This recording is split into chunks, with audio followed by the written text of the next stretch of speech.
ओम नमः शिवाय। भक्तों का समूह महात्मा के पास गया।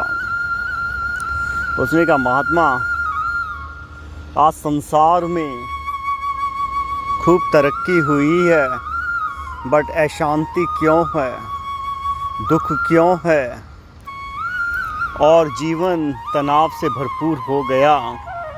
कृपया बताएं, ऐसा हम क्या करें जो हम इस भयानक बीमारी से मुक्ति पाएं। महात्मा ने कहा, चारों तरफ देखिए। यूँ तो गीता में कृष्ण कहते हैं कि जीवन में कोई उद्देश्य नहीं होना चाहिए,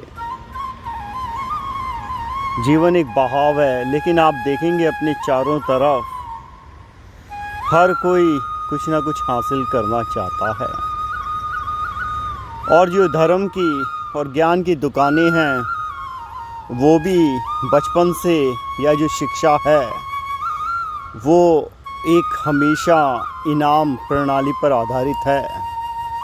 आप कक्षा में फर्स्ट आते हैं तो आपको इनाम दे दिया जाता है, आपको स्कूल में अच्छे नंबर हैं तो कॉलेज के सपने दिखा दिए जाते हैं, कॉलेज के सपने दिखा दिए जाते हैं और कॉलेज में आपको अच्छी व्यवसाय के, अच्छे भविष्य के, तो हर काम जो है वो भविष्य में है। बचपन से इंसान जो उसके पास है वो उसमें खुश है ही नहीं।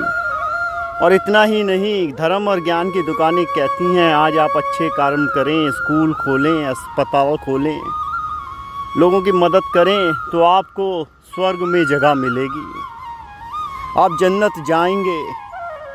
तो ये सारी चीज़ें जो हैं आज नहीं हैं।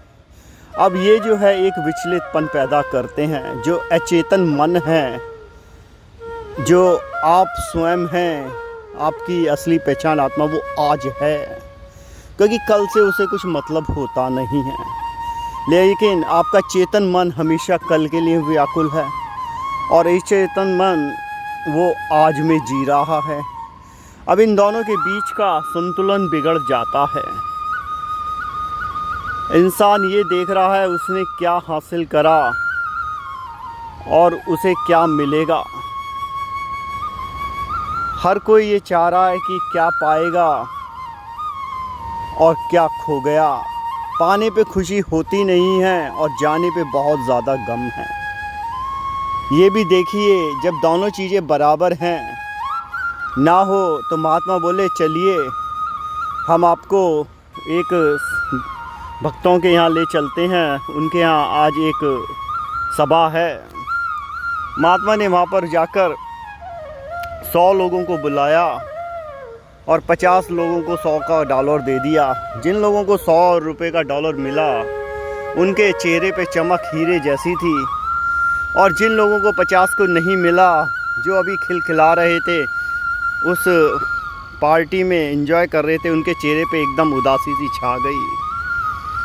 वो कहना बहुत कुछ चाहते थे, उनमें से एक भक्त अपना गुस्सा न रोक पाया। वो महात्मा के पास आया, बोला, महात्मा ये क्या बात है, आप कहते हैं सब बराबर है, आपने आधे लोगों को $100 दिए जो नोट है और हमें नहीं दिया, ऐसे क्यों।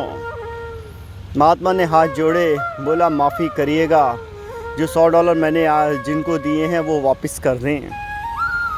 अब ये कहना था, जिन लोगों को $100 मिले थे जब भी उन्होंने वापस करे, अब उनके चेहरे उतर गए, और जिन भक्तों को 50 को $100 नहीं मिले थे, अब उनके चेहरे पे चमक आ गई। तब महात्मा ने कहा, जो भक्त सवाल पूछ रहे थे, इंसान इससे भी दुखी नहीं है कि उसका दुख क्या है, उसका आराम क्या चला गया, वो दूसरे के सुख से दुखी है, अपने दुख से नहीं। बोला, इन भक्तों को देखो, अब इन्हें इसका कोई गम नहीं कि इन्हें 50-100 डॉलर मिले नहीं मिले, लेकिन और जो 50 भक्त हैं उनका $100 चला गया तो ये कैसे खुश हो रहे हैं। ना तो मैंने किसी को कुछ दिया ना लिया। बोले, वही इस संसार में, इस प्रभु की माया में है, किसी को कुछ मिलता नहीं है। ये एक म्यूज़िकल चेयर है जहाँ चीज़ें सिर्फ एक से दूसरी के पास जाती हैं और अंत में आप खाली हाथ निकल जाते हैं। जैसे इन भक्तों का हुआ, अब ये उदास रहेंगे क्योंकि इन्हें इस बात का अफसोस रहेगा कि इनको $100 नहीं मिल पाए। उससे क्या फ़र्क पड़ता अगर वो मिल भी जाते। लेकिन इंसान है, संसारी है, वो इस सवाल को जब समझ लेगा तभी। इसलिए किशन कहते हैं एक स्थिर मन का होना, बुद्ध कहते हैं मध्य में हो जाओ, क्योंकि आपको इससे कोई फ़र्क नहीं पड़ना चाहिए क्या मिला क्या गया। वो थोड़ा सा एक जो है सुख की साधन ला पाएगा। ओम नमः शिवाय।